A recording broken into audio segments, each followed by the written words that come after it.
Hello everyone. Before we start, make sure to like and subscribe to the channel and leave a comment with where you're from and what time you're watching. That way, YouTube will keep showing you stories just like this one. Now, let's begin. I never thought house-sitting could be terrifying until I agreed to watch the Morrisons' place in Westerville, Ohio. The Morrisons were family friends who'd helped my parents through some tough times. So when they asked if I could stay at their house for a week while they visited relatives in Kentucky, I didn't hesitate to say yes. Their house was one of those large two-story colonials you see in quiet suburban neighborhoods. Manicured lawns, tree-lined streets, the kind of place where nothing bad ever happens. It sat at the end of a cul-de-sac, which made it feel even more isolated despite being surrounded by other homes. Mrs. Morrison gave me a quick tour before they left, showing me where everything was, how to work the thermostat, where they kept the spare keys. "Oh, and don't worry about the kitchen light," she said as we walked through the house. "It's got a motion sensor that's way too sensitive. Sometimes it goes off when the wind hits the house just right or when the house settles. We've been meaning to get it fixed, but honestly, we've gotten used to it." She showed me the light, a simple fixture over the kitchen island with a small motion detector mounted nearby. "Just ignore it if it starts acting up. It's been doing that for months." The first few nights were completely normal. I settled into their routine easily enough. Watched TV in their living room, made myself dinner, even used their home office to catch up on some work. The house felt comfortable, lived in, safe. It was on the fourth night, late October, with a cold wind rattling the windows, that things changed. I was upstairs in their guest room, getting ready for bed around midnight, when I noticed a light flickering downstairs. At first, I thought maybe I'd left the TV on, but when I looked down the staircase, I could see it was coming from the kitchen. The motion sensor light was going on and off in a steady rhythm. Click, click, click, then darkness, then click, click, click again. I figured it was just what Mrs. Morrison had warned me about, the wind or the house settling. October in Ohio can be brutal, and the weather had been getting worse each night. But something about the pattern bothered me. It wasn't random like you'd expect from a faulty sensor. It was deliberate. 3 flashes. Pause. 3 flashes. Pause. I walked downstairs to check it out, and that's when I noticed something that made my stomach drop. The motion sensor wasn't just randomly triggering, it was tracking something. The little red light on the detector was moving, following something outside the large kitchen window that faced their backyard. I pressed my face to the glass, cupping my hands around my eyes to block out the kitchen light. The backyard stretched maybe 50 feet before hitting a tall wooden fence. Beyond that, nothing but darkness and the silhouettes of trees swaying in the wind. I couldn't see anything moving, but that sensor was locked onto something out there, following it back and forth across the window. The pattern continued. 3 flashes. Pause. 3 flashes. Pause. Like someone was signaling. I stood there for 20 minutes watching this happen, trying to convince myself it was just a malfunction. Maybe a branch was swaying in front of the sensor. Maybe the wind was creating shadows that triggered it. But deep down, I knew that wasn't right. The sensor was mounted inside, looking out. Shadows wouldn't trigger it. Finally, I'd had enough. I found the wall switch that controlled the motion sensor and flicked it off. The kitchen went dark, but the light kept flashing. I stared in disbelief as the kitchen light continued its pattern. 3 flashes, pause, 3 flashes. Even though I'd disconnected the motion sensor, that meant someone was physically flipping the wall switch. But I was standing right next to it, and my hand was nowhere near it. That's when I heard the footsteps on the gravel driveway. Slow, deliberate steps crunching across the small stones that lined the Morrisons' driveway. I rushed to the front window and peered out through the blinds. The driveway was empty. No car, no person, just streetlight casting long shadows across the pavement. But I could still hear the footsteps. They'd moved from the driveway to the side of the house, heading toward the backyard. My heart was pounding as I returned to the kitchen. That's when I noticed the back door. It was cracked open maybe 2 inches, cold October air seeping in through the gap. I knew I'd locked that door before going upstairs. I always checked the doors twice. It was a habit I'd developed since living alone.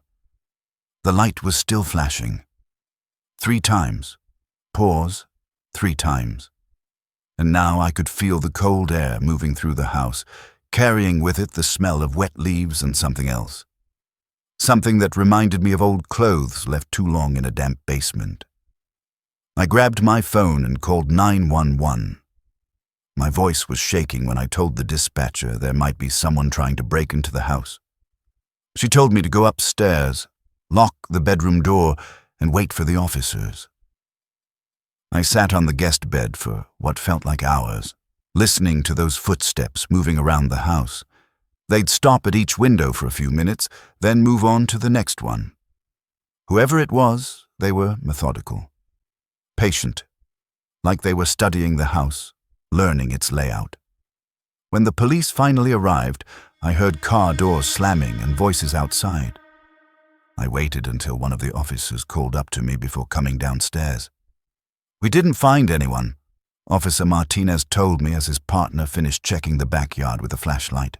"No signs of forced entry, but we did find something interesting." He led me to the back porch where Officer Davis was crouched down with his flashlight. "Muddy footprints," Davis said, pointing to the wooden planks. "These weren't here when we first arrived, I checked, but they are now." I looked down at the prints. They were clear impressions of work boots, still wet from the damp ground. But what made my blood run cold was the pattern. The prints didn't just lead to the door. They circled the entire house, stopping at each window, just like I'd heard. "You see this?" Officer Martinez pointed his flashlight at the kitchen window. There were smudge marks on the glass at eye level, as if someone had cupped their hands against it to peer inside. "I'd recommend staying somewhere else tonight," Officer Davis said, standing up and brushing off his knees. "Maybe this was just a prowler, but better safe than sorry." I called a friend and spent the night at his apartment. When I returned the next morning to get my things, the kitchen light was off. The back door was locked. Everything looked normal, but I never house-sat again. The Morrisons came home 2 days later, and I told them someone had been prowling around their house. I didn't mention the lights or the footsteps, just that the police had found evidence of someone checking out their property. Mrs. Morrison thanked me for calling the authorities and said they'd look into getting a security system. A few weeks later, she called to tell me they'd installed cameras around the house. "You'll never guess what we caught on the first night," she said. Her voice sounded different, shaken. "What?" "Someone standing in our backyard at exactly midnight, staring up at the guest room window. Same person has been there every night since. Same time, same spot." I never asked her what the person looked like. I didn't want to know. Working the graveyard shift at a gas station in rural Montana teaches you a lot about solitude. The Conoco off Interstate 90, about 15 miles east of Billings, wasn't exactly a busy place during the day. At night, it became something else entirely. A beacon in an ocean of darkness, drawing in truckers, insomniacs, and the kind of people who prefer to travel when the rest of the world is asleep. I'd been working there for about 6 months when this happened. The pay wasn't great, but it was steady work, and I didn't mind the quiet. Most nights, I'd see maybe a dozen customers between 10 p.m. and 6 a.m. Truckers stopping for coffee and energy drinks. Shift workers heading home. The occasional insomniac buying cigarettes and lottery tickets. The station sat completely alone on a stretch of highway with nothing but rolling plains in every direction. The nearest town was Shepherd, 15 miles west, and that was barely a town at all. During the day, you could see for miles across the grassland. At night, there was nothing but the glow of our neon sign and the occasional sweep of headlights on the interstate. It was early February when the snow started. I'd been watching the weather reports all day, and they were calling for a major storm. By the time I started my shift at 10 p.m., the snow was falling heavy and steady. The kind of snow that makes the highway dangerous and keeps most sensible people at home. I was actually looking forward to a quiet night. Maybe catch up on some reading between customers. The storm would keep traffic light, and I had plenty of coffee and a new Stephen King novel to keep me company. The first few hours were exactly what I expected. A trucker stopped around 11:30 for diesel and coffee. A state trooper came by around midnight to check in and warm up. Normal stuff. The snow kept falling, piling up in the parking lot and making the world outside disappear into white darkness. That's when I first noticed the sedan. It was around 1 a.m. when I saw headlights moving slowly past the station. Not unusual. People drive cautiously in snow, but instead of continuing down the interstate, the car turned into our lot. It was a dark sedan, maybe 10 years old. Nothing particularly distinctive about it. The driver pulled up to one of the pumps, but didn't get out. I watched from behind the counter as the car just sat there, engine running, headlights pointed toward the highway. After a few minutes, I figured maybe the driver was making a phone call or checking directions. People do that. Then the car pulled away from the pump and drove slowly around the lot. Not like they were looking for a parking spot. More like they were studying the place. They made a complete circle around the building, then pulled back out onto the interstate and disappeared into the snow. 5 minutes later, they came back. Same car, same slow approach. This time they parked at the far edge of the lot, under the broken streetlight that maintenance had been promising to fix for months. The driver killed the headlights but left the engine running. I could see the exhaust visible in the cold air. I couldn't make out much about the person inside, just a dark silhouette behind the wheel. They sat there for maybe 20 minutes, not moving, just watching the store. When a trucker pulled in around 1:30 for fuel, the sedan immediately left, pulled out onto the interstate without turning on their headlights, and disappeared. I told myself it was nothing. Maybe someone having car trouble, trying to decide if they needed help. Maybe someone lost, trying to get their bearings in the storm, but something about the whole thing felt wrong. The way they'd circled the building, the way they'd left as soon as another customer showed up. The trucker bought his coffee and some snacks, complained about the weather, and wished me luck with the rest of my shift. Nice guy. I almost asked him to stick around for a while, but that would have sounded crazy. 20 minutes after he left, the sedan came back. If you're still listening, you probably enjoy stories like this. A like or a comment helps keep them alive. This time, they parked closer to the building, right next to the broken payphone that had been out of order for years. We'd put an out of order sign on it, but people still tried to use it sometimes. The driver got out of the car. I got my first good look at them as they walked toward the payphone. Tall figure in a dark winter coat with the hood up. I couldn't tell if it was a man or woman. The coat was too bulky, and the hood cast their face in shadow. They walked with purpose, like they knew exactly where they were going. They stopped at the payphone and picked up the receiver. Started going through the motions of making a call, even though the phone clearly didn't work. But here's the thing that made my skin crawl. They weren't looking at the phone. They were facing the store windows, watching me. I reached under the counter for the emergency phone we kept there, direct line to the county sheriff's office. But I didn't pick it up yet. Technically, the person wasn't doing anything wrong. Standing by a payphone isn't a crime. They pretended to have a conversation for about 10 minutes, holding the dead receiver to their ear, nodding occasionally like someone was talking back. The whole time, their face was pointed toward the store, toward me. Finally, they hung up the phone and walked toward the building. That's when I locked the door. We usually kept the store unlocked 24 hours, but we had a policy that employees could lock up if they felt unsafe.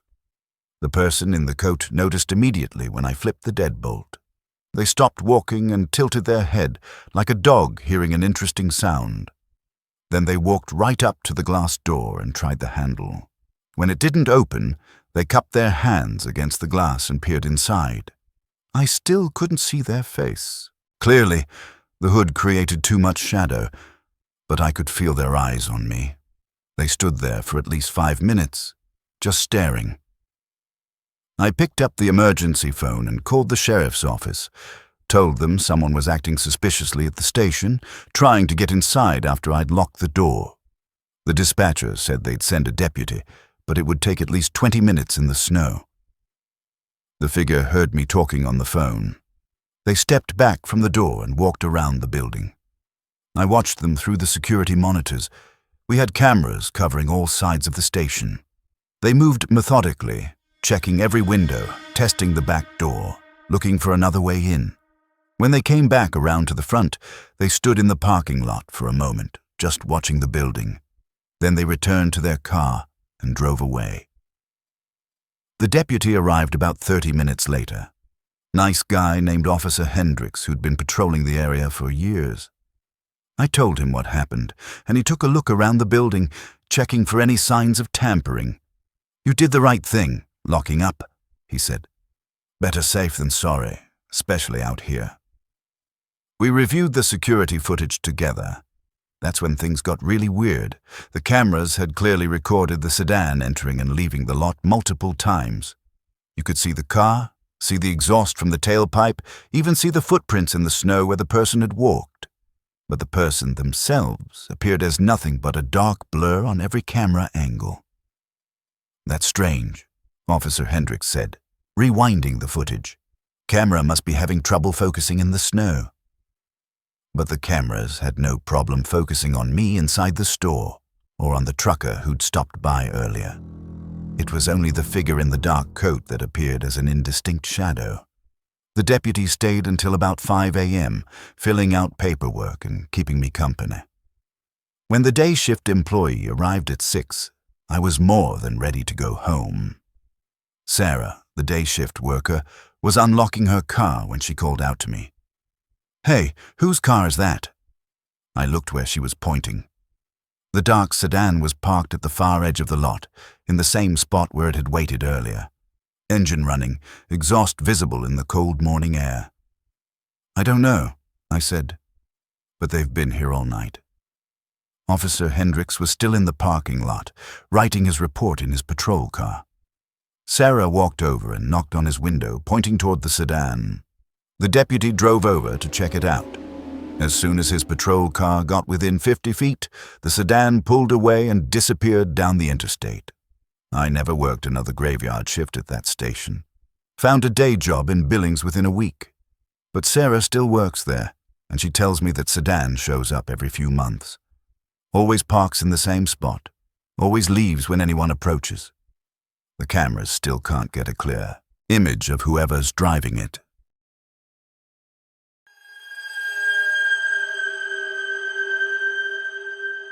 Finding affordable housing in Portland, Oregon is nearly impossible, especially when you're fresh out of college with student loans and an entry-level job. So when I found a basement apartment in southeast Portland for half the price of anything else in the city, I didn't ask too many questions. The house was one of those old craftsman-style homes from the 1920s, the kind you see all over Portland's older neighborhoods. The owners, the Nguyen family, lived upstairs with their 2 teenage kids. They'd converted the basement into a small apartment to help with their mortgage payments, a common thing in Portland's expensive housing market. Mr. Nguyen showed me around when I first looked at the place. It was small but clean, with a separate entrance around the back of the house. 1 bedroom, tiny kitchen, bathroom with a shower that had seen better days. The ceiling was low, and you could hear footsteps from upstairs, but the rent was something I could actually afford. The family is very quiet, Mr. Nguyen assured me as we completed the walkthrough. We keep normal hours. Kids are in school during the day, in bed by 10 most nights. You'll barely know we're here. And for the first month, that was absolutely true. The Nguyens were ideal neighbors. I'd hear normal household sounds, footsteps going from room to room, the TV in the evening, occasional conversations. Nothing disruptive. Mrs. Nguyen even brought me homemade spring rolls during my first week, welcoming me to the neighborhood. I got used to the rhythm of their life upstairs. Mr. Nguyen leaving for work around 7 a.m., his heavy footsteps across the kitchen floor as he made coffee. The kids getting ready for school. Quick footsteps, muffled conversations, the front door closing. Mrs. Nguyen's lighter step as she moved around the house during the day, cooking, cleaning, going about her routine. It was actually comforting in a way. Living alone can be isolating, but hearing the gentle sounds of family life above me made the place feel less lonely. Like I was part of something, even if we rarely spoke beyond polite greetings. That's why it was so noticeable when the pattern changed. It was a Thursday night in late April. I remember because it had been raining all week, one of those Pacific Northwest spring storms that seems to go on forever. I was lying in bed around midnight, listening to the rain drumming against the small basement windows, when I heard footsteps upstairs. At first, I didn't think much of it. Someone getting up for a glass of water or using the bathroom. Normal nighttime sounds. But these footsteps were different. Slow, deliberate, pacing back and forth across what I knew was the living room. The footsteps continued for over an hour. The same pattern, from the kitchen to the living room, back to the kitchen, over and over again. Like someone was walking laps inside the house. What made it strange was the complete absence of any other sounds. Usually, if someone in the family was awake, you'd hear other things. The TV, maybe. Water running. Voices. But there was only the steady rhythm of footsteps on the hardwood floor above my head. I fell asleep eventually. But the next morning I mentioned it to Mrs. Nguyen when I ran into her at the mailbox. "Oh, that wasn't us," she said, looking genuinely puzzled. "We went to visit my mother in Salem yesterday afternoon. Won't be back until Sunday." I felt a chill run down my spine. "You weren't home last night?" "No, the whole family went. Is everything okay? Did something happen?" I told her it was probably nothing, just thought I'd heard something. But inside, my mind was racing. If the family wasn't home, what had I been hearing? That night I paid closer attention. The Nguyens' car wasn't in the driveway, hadn't been when I got home from work. The house above me was completely dark, no signs of life anywhere. Around midnight, the footsteps started again. Same pattern, same pace. Kitchen to living room to kitchen. Slow, measured steps that made the floorboards creak in a rhythm I'd become familiar with over the past month. But now, knowing the house was supposed to be empty, every footstep sounded like a gunshot. I lay in my bed, staring at the ceiling, tracking the movement above me. Whoever was up there was methodical. They'd walk the same route for 20 or 30 minutes, then stop. Complete silence for a while. Then the footsteps would resume. Around 2 a.m., the footsteps stopped directly above my bed. I could hear the floorboards settling under someone's weight. That distinct sound old houses make when someone stands in one place for a while. The footsteps had stopped, but I could tell someone was still there, standing, waiting. They stayed in that spot for almost 30 minutes. I grabbed my phone and texted Mr. Nguyen. "Hey, are you guys back early?" Hearing some sounds upstairs. No response. The next morning I went around to the front of the house and checked the doors and windows. Everything was locked tight. No signs that anyone had entered. The mailbox was stuffed with mail that hadn't been collected. Another sign the family really was still out of town. But I knew what I'd heard. The footsteps returned the next night, and the night after that. Always the same pattern, always starting around midnight. By Sunday, I was exhausted and on edge. When I heard the Nguyens' car pull into the driveway that evening, I was relieved. Mrs. Nguyen knocked on my door around 8 p.m. with another plate of homemade food, her way of checking in on her tenants, I'd learned. "Did you have a good visit with your mother?" I asked. "Yes, very nice. Quiet weekend. I hope everything was okay here. No problems with the house?" I wanted to tell her about the footsteps, but how do you explain that to someone? Instead, I just said everything was fine. That night, I lay in bed waiting. Midnight came and went. No footsteps. The house was silent except for the normal sounds of a family settling in for the night. I thought maybe it was over. Whatever had been happening, maybe it had stopped now that the family was back. I was wrong. The footsteps returned the following Thursday, exactly 1 week later. Same time, same pattern. But this time, the Nguyens were definitely home. I could hear the TV upstairs, normal evening sounds. The footsteps weren't replacing the family's presence. They were in addition to it. I went upstairs and knocked on the front door. Mr. Nguyen answered, looking surprised to see me. "I'm sorry to bother you," I said, "but I've been hearing footsteps upstairs at night. I wanted to make sure everything was okay with your family." He frowned. "Footsteps? What kind of footsteps?" I described the pattern, the pacing between kitchen and living room, always starting around midnight. Mr. Nguyen listened carefully, then called his wife over.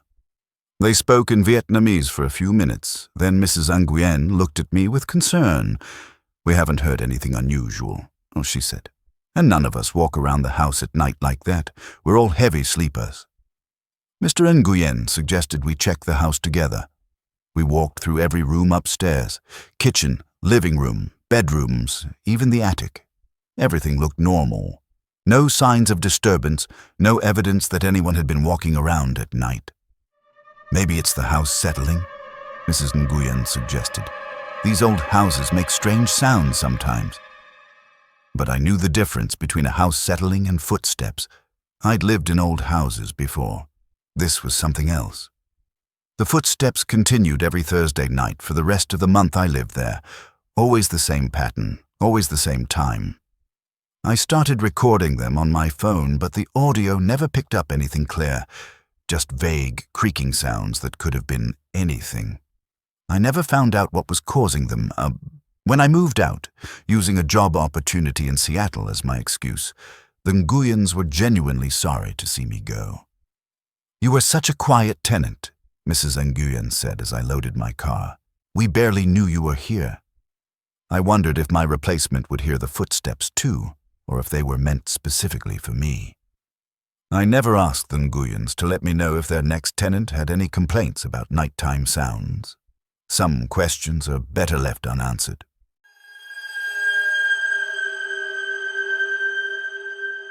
Working as a delivery driver for Mitchell's Pharmacy in Cedar Falls, Iowa wasn't glamorous work, but it paid the bills and got me out of the store during the slow afternoon hours. Most of our delivery customers were elderly people who couldn't drive anymore, or folks dealing with chronic conditions who needed their medications brought to them. I'd been doing the job for about 8 months when I got assigned to the rural routes. These were the deliveries that took you outside the city limits, out into the farmland that stretched for miles in every direction. It meant longer drives, but I didn't mind. The countryside was peaceful, and the tips were usually better. Mrs. Helen Chen lived about 15 miles southeast of town, down a series of gravel roads that wound through cornfields and pastures. According to the pharmacy records, she was 78 years old, lived alone since her husband died, and had her diabetes medication delivered twice a month. I'd made the delivery to Mrs. Chen's farmhouse twice before, and she was exactly what you'd expect from an elderly farm woman. Polite, soft-spoken, always had a $5 tip ready and asked about my family, even though I'd told her I wasn't married. Her farmhouse was well-maintained, painted white with a wraparound porch and flower boxes under the windows, the kind of place that made you think of simpler times. It was late August, one of those perfect Iowa summer evenings when the sun hangs low and everything has a golden glow. I was making my last delivery of the day, Mrs. Chen's insulin, and looking forward to getting home to watch the Cubs game. The drive out to her place was routine. 20 minutes on the highway, then another 10 minutes on gravel roads that kicked up dust clouds behind my car. I'd learned to drive slowly on those back roads. City cars weren't meant for rural Iowa. But when I turned into Mrs. Chen's driveway, something felt different. The farmhouse looked the same from the outside, but there was something off about the atmosphere. Maybe it was the way the late afternoon light was hitting it, or maybe it was just my imagination, but the place felt somehow smaller, shabbier, like it had aged years in the few weeks since my last visit. I parked in my usual spot near the front porch and grabbed Mrs. Chen's medication bag. That's when I noticed the porch light wasn't on. Mrs. Chen always had that light on when she was expecting a delivery. Had mentioned it was easier for her to see visitors coming up the walkway. I knocked on the front door and waited. No answer. Called out, "Mrs. Chen? It's Jake from the pharmacy." Still nothing. I pulled out my phone and dialed her number. I could hear the phone ringing inside the house, but nobody picked up. After 6 or 7 rings, it went to voicemail, an old-fashioned answering machine message in Mrs. Chen's shaky voice asking callers to leave their name and number. This wasn't unusual. Sometimes elderly customers didn't hear the door or the phone right away. Mrs. Chen had mentioned her hearing wasn't what it used to be. I decided to try the door, not to go inside, just to see if it was unlocked so I could call into her. The front door opened easily.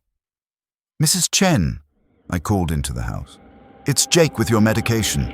I'm just leaving it on the kitchen table." The inside of the house felt wrong immediately.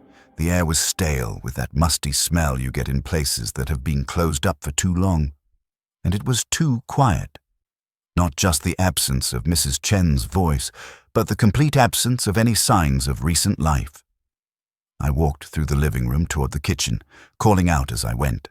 The furniture was all there, but everything was covered in a thin layer of dust. The kind of dust that accumulates over weeks, not days. In the kitchen, I noticed a stack of mail piled up on the counter. Bills, catalogs, letters, all unopened. The top piece was postmarked 3 weeks ago. I looked at the calendar on the wall, one of those kitchen calendars with pictures of flowers. It was still turned to May. It was now late August. That's when I found the hospital bed. Mrs. Chen's bedroom had been converted into what was obviously a medical care setup. Hospital bed, oxygen tank, IV stand, bedside table covered with prescription bottles. The bed looked like it had been recently used. Sheets were rumpled. Pillows still had an indentation, but the whole room felt abandoned. I was starting to get a very bad feeling about this. I went back to the kitchen and looked more carefully at the mail. Most of it was addressed to Mrs. Chen, but there were several notices from the post office about mail delivery being suspended. The most recent was dated 2 weeks ago. I called the pharmacy from Mrs. Chen's landline. Steve, the owner, answered on the second ring. "Steve, it's Jake. I'm out at Mrs. Chen's place for her delivery, but something's not right here. The house looks like nobody's lived in it for weeks." "That's strange," Steve said. "Her prescriptions are current." "Someone's been calling them in regularly." "When was the last time someone actually came into the store?" There was a pause while Steve checked his records. "Actually, now that you mention it, I don't think Mrs. Chen has been in the store since early spring, but we've been getting regular calls for refills. Always the same voice, always knew exactly which medications to order." I felt my stomach drop. "Steve, I think something happened to Mrs. Chen. I'm going to call the sheriff's office." I hung up and dialed 911. While I waited for the deputy to arrive, I walked around the house, trying to piece together what had happened. Everything pointed to Mrs. Chen having been gone for months, possibly since spring. But someone had been calling the pharmacy, using her name, ordering her medications. Deputy Morrison arrived about 20 minutes later. He was a middle-aged guy who looked like he'd been dealing with rural Iowa problems his whole career. I explained the situation while he looked around the house. Mrs. Chen died 4 months ago, he said after making some calls on his radio. Family had her moved to a care facility in Des Moines back in March. She passed away there in April. Funeral was in May. Then who's been ordering her prescriptions? Deputy Morrison shrugged. Good question. We'll have to look into it. He took my statement and said they'd investigate the prescription fraud. I left Mrs. Chen's medication with him and drove back toward town, my mind racing. Someone had been impersonating a dead woman for months, ordering her diabetes medication. But why? What could they possibly want with insulin? I was about halfway back to Cedar Falls when I decided to turn around and take one more look at the farmhouse. Something was bothering me, and I couldn't put my finger on what it was. When I got back to Mrs. Chen's place, there was a car in the driveway that hadn't been there before. It was an older sedan, maybe 15 years old, parked right where I'd been parked earlier. Engine was running, driver's door open like someone had gotten out in a hurry. I pulled over on the side of the gravel road about 100 yards from the house and called Deputy Morrison. There's someone at the Chen place, I told him. Car in the driveway that wasn't there when I left. Stay where you are, he said. Don't approach the house. I'm on my way. I sat in my car, watching the farmhouse. After about 10 minutes, I saw a figure come around from the back of the house, moving quickly toward the sedan. From that distance, I couldn't make out any details, but they were carrying something, a bag or box. The person got in the car and drove away, heading in the opposite direction from town. They passed my car without slowing down, but I couldn't see the driver clearly through the tinted windows. When Deputy Morrison arrived, we searched the house together. Mrs. Chen's bedroom looked different. Someone had been through the medical supplies, taking some things and leaving others. The prescription bottles were gone from the bedside table. Probably someone who knew about Mrs. Chen's medical condition, the deputy said. Knew she lived alone out here. Easy target for prescription fraud. That made sense, but it didn't explain why they'd waited so long after her death to clean out the medical supplies, or why they'd continued ordering fresh prescriptions for months. The pharmacy stopped accepting calls for Mrs. Chen after that, and as far as I know, the sheriff's department never caught whoever was behind the fraud. I kept delivering medications to other rural customers, but I never drove past Mrs. Chen's farmhouse again. I always took the long way around, even though it added 15 minutes to my route. Some places are better left undisturbed. The last thing I heard about the Chen place was from another driver who'd taken over some of my rural routes. He mentioned seeing lights in the farmhouse windows late at night, even though the family had finally put it up for sale. Probably just the real estate agent, I told him. But I knew that wasn't true. Real estate agents don't visit empty farmhouses at midnight, and they don't leave fresh tire tracks in the driveway that disappear by morning. I never told him what I suspected, that whoever had been calling in those prescriptions was still out there, still visiting Mrs. Chen's place, still looking for something in that abandoned farmhouse. Some secrets are meant to stay buried in Iowa soil. Thanks for listening. If you made it through all 4 stories, you're braver than most. Sweet dreams.